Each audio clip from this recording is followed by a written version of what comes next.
Parce qu'on ne veut pas que l'on se souvienne de notre civilisation européenne primordiale. On veut nous couper de nos racines. Pourquoi? Bonjour à tous, vous êtes bien sur Pagans TV, vous ne rêvez pas, vous êtes dans une vidéo titrée « Les origines polaires de l'homme européen et pourquoi on lui fait la guerre ». J'aurais pu titrer « Les origines polaires de l'homme blanc », mais bon, c'est plus politiquement correct de dire l'homme européen. Et puis pourquoi on lui fait la guerre? Bon, on va dire, qu'est-ce qui nous sort là, Oleg? Vous allez voir qu'on va y aller tranquillement. On va tranquillement remonter vers le nord en partant tout simplement d'un constat par rapport à notre vie quotidienne. Vous savez que dès que je fais une vidéo ou que je fais un livre, bon là j'en ai écrit un seul pour l'instant, mais c'est toujours en fait à partir d'un constat sur la vie quotidienne, en essayant de trouver des réponses pour l'améliorer. Dans cette vie quotidienne, je trouve parfois des incohérences, des dissonances, des injustices. Et donc par rapport au problème des origines, j'ai remarqué qu'il y avait des origines qui étaient beaucoup plus à la mode. Pire que ça, tu as des origines qui sont clairement revendicables et puis d'autres qui sont mal vues. C'est-à-dire, si tu dis « moi je suis blanc et j'en suis fier », bon déjà là tu es mal parti, tu vois. Pourtant, si un noir te dit « je suis fier d'être noir », bah, tu es presque prié d'applaudir, tu vois. Pareil, hein, quelqu'un qui est d'origine maghrébine, moi je suis fier d'être algérien, moi je suis fier d'être marocain, etc. Ça c'est pareil, on en a des collections en France. C'est revendiqué publiquement, ça ne pose aucun problème. Eh bien moi je suis très content pour ces gens parce que être fier de ses origines, ça donne énormément d'énergie morale, d'énergie mentale, ça permet vraiment de s'épanouir, surtout quand on est jeune. C'est pour ça que cette vidéo s'adresse aussi un petit peu à ceux que j'appelle mes petits frères. Parce que c'est eux qui souffrent le plus de ce fait. C'est-à-dire qu'en fait, on va prendre le jeune homme européen de souche. Lui n'a pas vraiment le droit d'être fier de ses origines et sous peine d'être taxé de raciste, etc. Il y a une propagande extrêmement forte et extrêmement injuste en réalité. Et ça se manifeste dans tous les grands médias mainstream. C'est assez flippant en fait. Par exemple, l'autre fois, j'étais sur YouTube avec ma copine. On était dans une interface, parce qu'on regarde ça sur notre télé, nous, parce qu'on n'a plus l'ancienne télé, enfin, les mainstream. Du coup, on a YouTube sur notre télé, et puis il y a une interface qui nous propose des vidéos humoristiques. Donc, on va dans Humour, et puis on commence à chercher des humoristes français, du coup, hein, parce que bon, pour l'humour, il vaut mieux quand même avoir quelqu'un qui parle ta langue.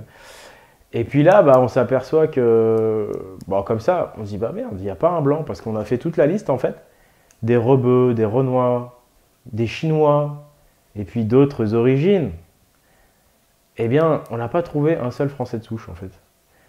Alors, du coup, on s'est dit, mince, quand même, c'est abusé, quoi. Bon, moi, bien sûr, j'en étais déjà conscient de ça. Je pense qu'il y a une propagande volontaire.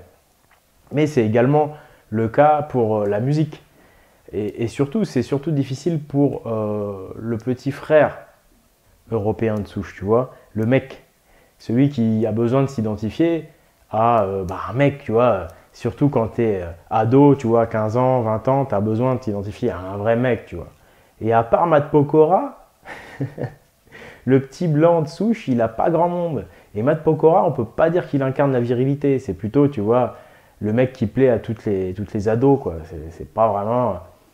Et donc, sinon, tous les mecs voilà, connus, c'est des rappeurs, et ils sont souvent, ils sont toujours en fait d'origine étrangère, d'origine souvent africaine, Afrique du Nord, etc. Mais t'as pas, je suis désolé, hein, faut être honnête, faut être objectif, il n'y en a pas des petits blancs. Et ça, faut pas nous faire croire que c'est une méritocratie, hein. Tu sais, quand tu signes un contrat avec un mainstream, c'est pas forcément parce que tu es le meilleur, hein. C'est parce qu'il y a aussi des raisons plus profondes. Et donc moi, voyant tout ça, voyant qu'il y avait des gens qui avaient le droit de revendiquer leur origine étrangère, alors qu'on est quand même en France, et que le français, lui, c'est juste un petit colon, enfin un fils de colon, soi-disant, qui est coupable, moi j'ai dit, je vais chercher dans des bouquins, tu vois, je vais aller voir un petit peu plus loin ce qui se cache derrière tout ça. Et tu sais qu'après, moi, j'ai découvert que j'avais des origines vikings parce que j'étais normand. Les trois quarts des Normands ignorent que la Normandie est un pays de vikings, créé par les vikings, qui la plupart descendent des vikings. C'est pour te dire à quel point cette propagande est forte. Les Normands ignorent leurs origines vikings. Et puis moi, quand j'ai trouvé ça, j'étais ravi parce qu'en fait, j'étais enfin à égalité avec tous les copains d'origine étrangère. C'est-à-dire que moi aussi, je pouvais être fier de mes origines et de mes ancêtres. Putain, ça donne une patate, les gars! Un truc de ouf. Ah là là, c'est vraiment important d'être fier de ses racines. Et donc, de fil en aiguille, après, j'étais un peu déçu pour mes autres petits copains blancs. Enfin, petits copains, attention, mes potes. Et j'étais un peu déçu pour mes potes blancs parce que ils n'étaient pas normands, ils n'étaient pas forcément vikings. Hein. Je rappelle que j'ai grandi en région parisienne, hein, donc les babes tout fragiles et les gouères, je sais ce que c'est, ces insultes-là anti-blancs. Et même si effectivement je suis reparti en Normandie, parce que bref. Et donc, j'ai dit, je vais chercher les origines finalement de tous les Français de souche, les origines des Gaulois, les origines même d'avant les Gaulois, de où viennent les Gaulois, de où viennent les Celtes, de où viennent les Vikings de Scandinavie. Et je me suis intéressé à des auteurs, des vrais auteurs, quoi, tu vois, pas les auteurs donnés par le système. Et donc, je suis tombé sur Fabre d'Olivet, André Savoret. Mais là, attention les gars, c'est des auteurs de très haut niveau, quoi. C'est des putains de bouquins. Tu vois, je vous conseille plutôt, honnêtement, hein, si vous voulez vous initier à ça, de lire mon bouquin, Les Hyperboréens face à l'Empire. Justement, j'essaie de synthétiser tout ça, de le rendre plus accessible. Mais bref, tu vois, ça c'est des auteurs, franchement, ils sont vraiment au top, ils maîtrisent les langues anciennes, ils maîtrisent des tas de trucs. Enfin, tu sens qu'il y a du niveau, quoi. Ils ont écrit des tas de bouquins, et c'est des auteurs du début du siècle dernier, quoi. Et en fait, quand la propagande était moins forte, on va dire, il y a un peu plus de liberté. Et donc, ces auteurs-là nous disent que, avant donc les Gaulois, on va dire les Celtes, les Européens de souche, ils n'étaient pas en Europe, ils étaient au pôle. On parle bien donc d'origine polaire pour le peuple blanc même. Parce qu'en réalité, tous ces auteurs-là nous disent bien que l'humanité est issue de souches différentes.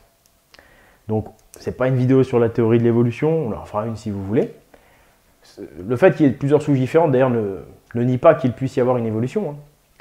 Mais en tous les cas, effectivement, il nie le fait qu'on viendrait tous d'Afrique. Ça, j'en ai déjà parlé, j'y crois pas du tout. Hein.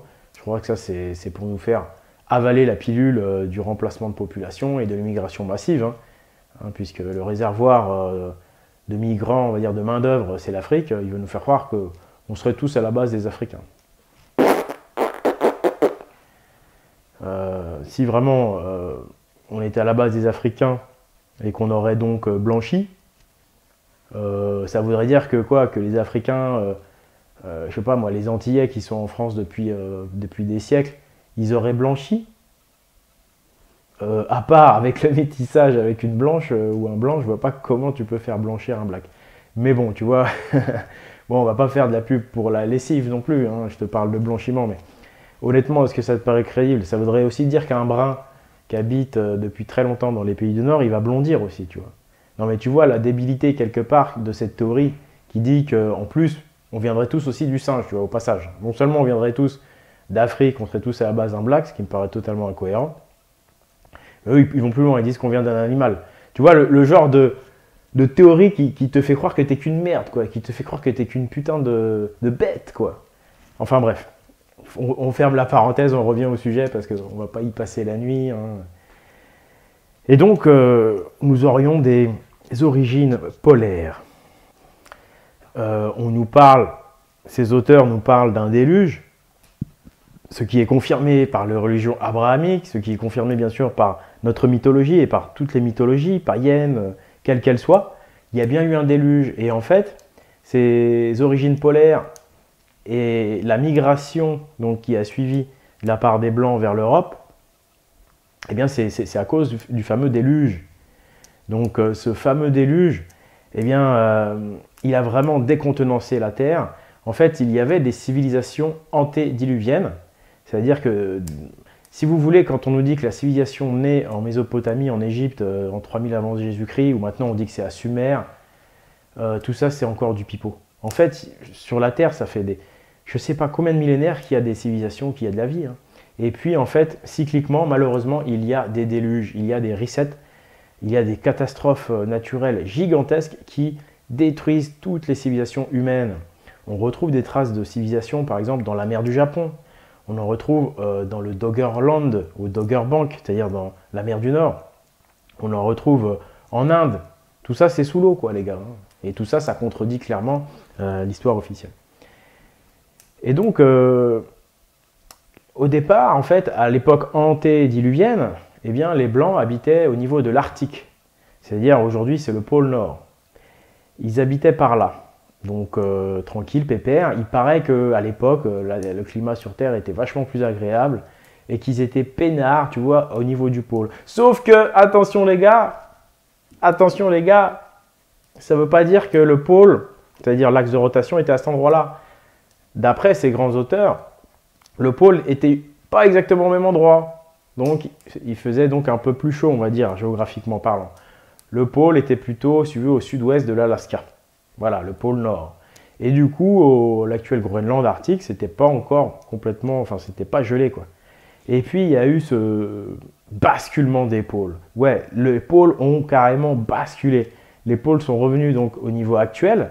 Et c'est-à-dire, à l'endroit actuel, c'est où? Ben, c'est là où le peuple blanc habitait. Donc, il y a eu une glaciation extrêmement violente. Il y a eu un déluge, donc, aussi, hein, des villes ravagées par la mer. Mais il y a donc eu aussi, surtout, pour les Européens qui étaient en Arctique, une glaciation fulgurante. On nous demande un petit peu quand même de faire de la place, tu vois. C'est un peu poussez-vous, faites de la place pour les nouveaux arrivants. Et moi, je trouve que c'est un manque de respect. Et nous, en fait, on se laisse un peu marcher sur les pieds, je trouve. Mais pourquoi? Parce que justement, on est coupé de nos racines, on nous fait croire qu'on est là par hasard, qu'on n'a jamais gagné notre place.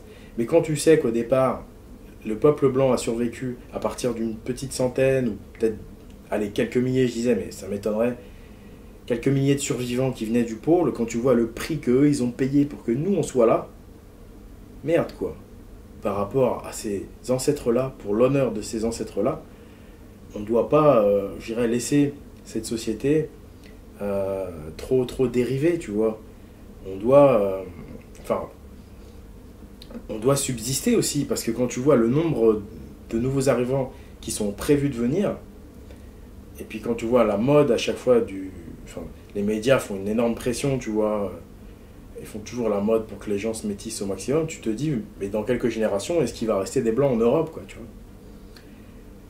Et quand tu comprends que ta place, tu l'as gagnée, parce que tous les blancs ont gagné leur place, donc quand ils sont venus du pôle, les Germains, les Celtes, tous ces gens-là, au départ, c'était la même souche, ils sont venus de la mer Blanche, c'est-à-dire de la Russie occidentale, ils sont redescendus petit à petit, il y en a qui se sont foutus en Scandinavie, les frères scandinaves, ensuite ils sont descendus en Germanie, ensuite ils sont partis Grande-Bretagne, France, et ensuite, bon, un peu plus tard, le sud de l'Europe.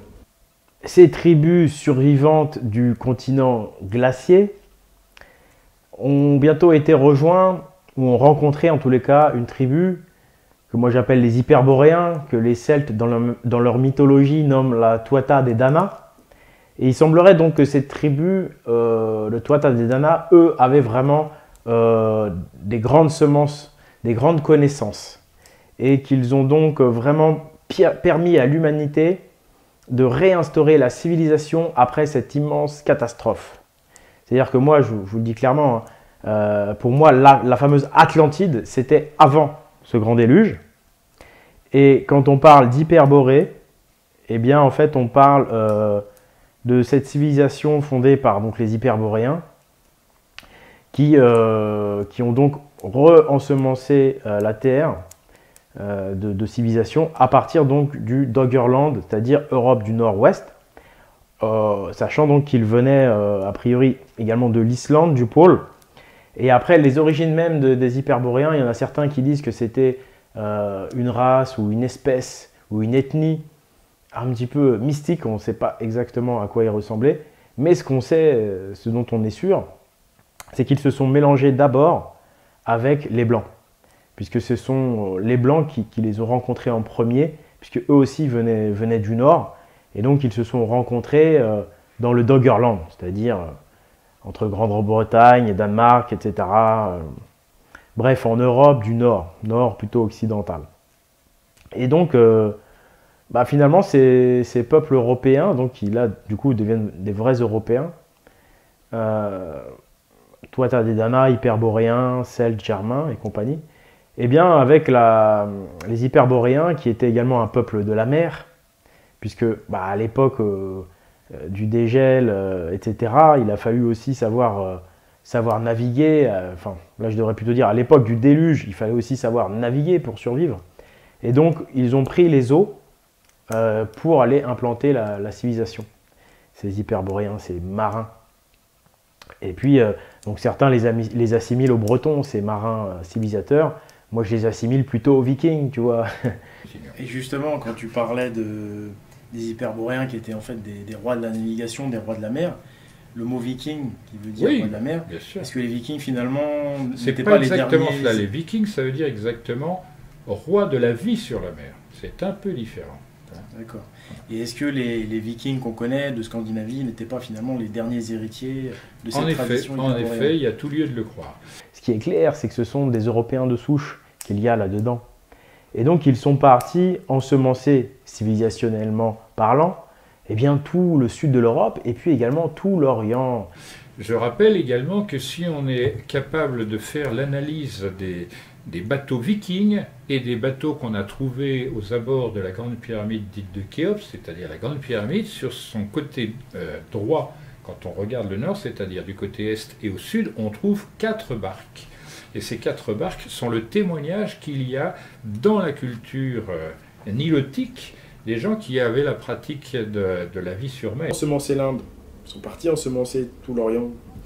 Et quand on nous raconte dans l'histoire officielle que ce serait l'Orient et l'Inde qui auraient donné la culture des Européens, c'est un mensonge. En réalité, c'est l'inverse. Cette tradition s'est manifestée au travers, je dirais, du peuple celte, du peuple... C'est allé jusqu'en Inde. Parce que, et c'est ça qui gêne beaucoup l'historien, parce qu'il est toujours mélangé de politique, c'est que le peuple dit arien, qui a, ensemencé la terre d'Inde, venait du nord, et non pas d'un autre pays. Attention, les Ariens, la nuance entre hyperboréens et ariens, c'est que les hyperboréens étaient des gens qui naviguaient. Les Ariens, c'était des navigateurs venus sur Terre. C'est les Européens qui sont venus en Inde, qui sont venus en Égypte, etc., pour mettre la civilisation. Et ensuite, ces civilisations-là, elles ont commencé à muter en Orient, et elles sont revenues par l'Empire romain, revenues en Europe nordico-occidentale pour imposer une nouvelle civilisation. Moi, ce que je dis dans mon livre, c'est parfaitement démontré, c'est que les Européens avaient déjà une civilisation, sauf qu'elle était complètement différente. Elle était beaucoup plus basée sur la vraie vie en osmose avec la nature. Elle était beaucoup plus spirituelle. Ce que je veux dire, les valeurs ne sont pas les mêmes. Ce que je veux dire, des hyperboréens et des ariens, ils étaient connus parce que pour eux, l'honneur revêtait une importance primordiale. Voilà, parce que l'honneur, c'est le don de soi. Avant tout, c'est le don de soi et le respect des choses reçues. C'est des gens beaucoup plus droits, beaucoup plus honnêtes, très attachés à l'honneur. Et en réalité, quand on nous dit qu'il n'y avait pas de civilisation, c'est archi faux. On nous dit ça parce qu'on ne veut pas que l'on se souvienne de notre civilisation européenne primordiale. On veut nous couper de nos racines. Pourquoi? Parce que je pense qu'il y a vraiment un logiciel dans le système là, de consommation qui est anti-homme libre, anti-humanité même, je vais dire. Et comme l'homme européen qui est, depuis le départ, depuis le déluge, qui était l'homme polaire, qui a survécu au pôle, c'est-à-dire c'est l'homme qui a eu plus de mal à survivre, c'est un survivant, et bien automatiquement c'est un insoumis de nature. Mais ça ne veut pas dire, comme je disais, que c'est un insoumis, le plus rebelle de tous. Non, c'est pas ça. Enfin, c'est pas le plus rebelle forcément dans la cour de récré, je veux dire. C'est pas genre le mec qui va se battre pour un oui, pour un non. Non, c'est le mec qui va se battre plus intelligemment. C'est le mec qui va se battre au quotidien, tu vois. Parce que se faire une bagarre comme ça, et puis derrière, donner son cul à l'État, donner son cul au système, ou profiter du système, c'est pas ça un comportement de guerrier. Un vrai guerrier, c'est au quotidien qui fait la guerre. Tu vois, c'est dans sa tête. Il veut être indépendant globalement dans sa vie. C'est pas genre juste fait une bagarre. Ça, c'est un truc... c'est pas un vrai guerrier, tu vois. Et donc, moi, je crois qu'on fait la guerre à l'homme européen parce que c'est l'homme le plus libre.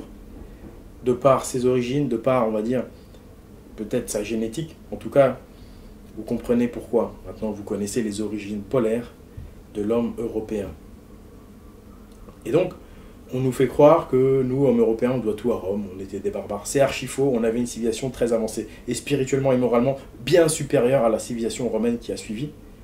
Mais cette civilisation romaine impériale a voulu effacer notre passé parce qu'elle savait que le jour où on se reconnecte à ces racines-là, bah, c'est à nouveau la porte ouverte à une civilisation d'hommes libres. Et moi, c'est ça que j'essaye d'expliquer aux gens, c'est qu'aujourd'hui, on fait une guerre contre l'homme blanc parce que c'est l'homme le plus insoumis spirituellement. Et il faut que cet homme se reconnecte à ses racines, il faut que cet homme soit fier de ses origines, parce qu'aujourd'hui, c'est le seul homme à qui on a enlevé cette possibilité, parce qu'on donne cette possibilité à tout le monde sauf à lui, parce que inconsciemment, on le persécute pour un crime qu'il n'a pas commis, savoir le nazisme, qui est le fait, je rappelle, d'un petit Autrichien à moitié allemand, on ne sait pas trop d'où il vient. Bon, après, c'est pas le débat, mais je veux dire, au départ, c'est juste quelqu'un qui accède au pouvoir. Hein, c'est pas, moi, j'ai rien fait, tu vois, dans l'affaire. J'en ai ras-le-bol, tu vois. Mais bon, moi, depuis tout petit, voilà, on me raconte ces histoires. Blonds aux yeux bleus ont voulu tuer tel gens. Et je me culpabilise à cause de ça. Et ouais, il faut le dire. Et ben maintenant, je me culpabilise plus parce que j'en ai rien à foutre. C'est pas moi qui l'ai fait. Et aujourd'hui, on est en train de se faire baiser dans le sens inverse du nazisme.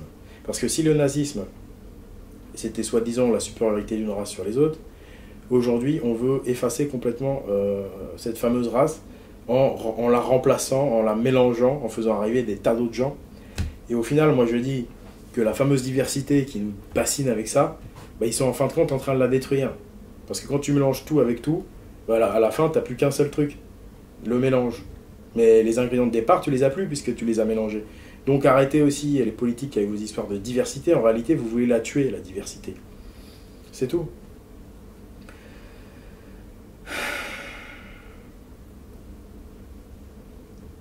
L'homme européen vient du pôle, il a dû survivre. Nous descendons d'une souche de survivants. Nous avons été les premiers à avoir la première civilisation la plus avancée. Nous avons donc fait cela avec l'aide des hyperboréens, sur lesquels il règne un petit mystère. Et nous avons donc ensuite nous-mêmes réensemencé l'Inde, réensemencé l'Orient. Et c'est ensuite qu'en l'Inde et l'Orient, il s'est passé des choses, je raconte dans mon livre, ils ont commencé à dériver vers une autre civilisation beaucoup plus consumériste, babylonienne, qui sont revenus donc au foyer de base de la civilisation pour la faire dériver. Ils ont ensuite effacé toutes les preuves pour plus qu'on retourne vers ce beau modèle de civilisation, ce modèle d'homme libre, de vertu. Et donc au final, nous hommes blancs, voilà, je sais que les petits frères des grandes villes où il y a beaucoup de diversité me comprennent, et je sais que ceux qui n'ont pas de diversité ne comprennent pas trop ce que je dis, mais c'est pas grave, vous le comprendrez un jour. Je sais que la génération des hommes de 50 ans comprennent peut-être moins aussi, parce qu'eux non plus ne se sont pas fait insulter de Babtou Fragile, ne se sont pas fait insulter de Guerre. Bref. Mais nous, enfin, je sais très bien que ceux qui me comprennent, entre guillemets, et je sais très bien qu'il y en aura forcément de plus en plus.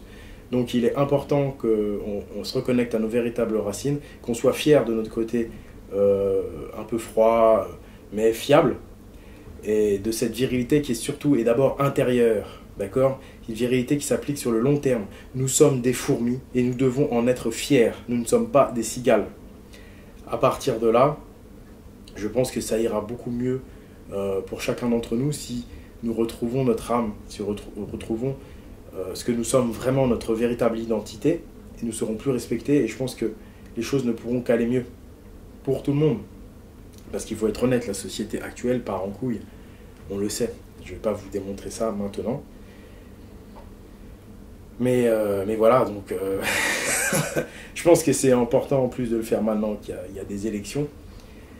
Et voilà, moi je vous dis juste, tout le monde a le droit d'être fier de ce qu'il est. Il n'y a pas de raison de se sentir coupable de ce qu'on est. Donc vive les Européens de souche, vive ces hommes-là, ils ont également le droit d'être fiers d'eux-mêmes. Et bien au contraire, je dirais même, ils ont des tas de raisons de l'être. Il faut simplement que ça se sache, la vérité. Cette vérité-là. Comme je vous l'ai dit, donc, nous sommes des hommes faits pour vivre dans des situations de survie. Nous sommes des hommes polaires. Donc aujourd'hui, nous sommes démunis parce que nous sommes faits en réalité pour lutter en permanence. Nous sommes des guerriers spirituels. Et dans la société moderne, qui est quand même une société où règne l'abondance de biens matériels, l'abondance de nourriture, une société finalement facile à vivre, eh bien, l'homme blanc, finalement, il est paumé parce qu'il n'a plus aucun combat, il n'a plus aucune guerre spirituelle, j'ai envie de dire. Et là, aujourd'hui, le système et nos maîtres veulent des consommateurs qui consomment. En réalité, ils veulent des cigales, des gens qui vont consommer sans réfléchir, qui vont leur permettre d'augmenter le PIB, leur chiffre d'affaires. Et donc, ils veulent éradiquer, parce que ce sont des gens qui virent à la folie, hein, une idéologie consumériste qui devient complètement folle de nos jours. Ils veulent donc plus ou moins éradiquer par la méthode douce, par le mélange des peuples, par la submersion migratoire. Nous sommes dans un monde de fous, effectivement, ça vire à la folie. Tout ça pour une idéologie basée sur la croissance du PIB, parce qu'effectivement, comme nous aurons tendance à épargner pour lutter contre l'hiver, nous allons moins faire de crédit que l'Africain qui vient du Sud, qui du coup, lui, n'a pas à lutter contre l'hiver, est moins angoissé que nous et donc fera plus facilement des crédits. Donc là aussi, le banquier préférera avoir des gens du Sud qui vont faire des crédits. Donc la guerre idéologique, elle est là et le problème, c'est qu'elle est invisible, elle est non dite. Et donc finalement, on nous fait une guerre invisible. Et vous, petits frères blancs, c'est vous qui souffrez le plus de ça, on vous fait une guerre indolore. Si vous voulez vous intéresser à notre vraie tradition spirituelle, notre tradition spirituelle des origines, c'est la tradition hyperboréenne. C'est elle qui a engendré la mythologie nordique, la mythologie celtique et la mythologie grecque. Donc c'est à travers ces trois mythologies qu'elle se manifeste le mieux. Donc je vous encourage à vous y intéresser. Bon, à mon avis, en priorité à la celto-nordique, parce que chez les Grecs, il y a différents courants. Ça a commencé aussi un petit peu à partir en sucette, on va dire, à cette époque. Si vous êtes du côté grec, préférez la mouvance pythagoricienne, platonicienne. Voilà, merci de m'avoir écouté, donc, et puis je vous dis à une prochaine fois. Salut.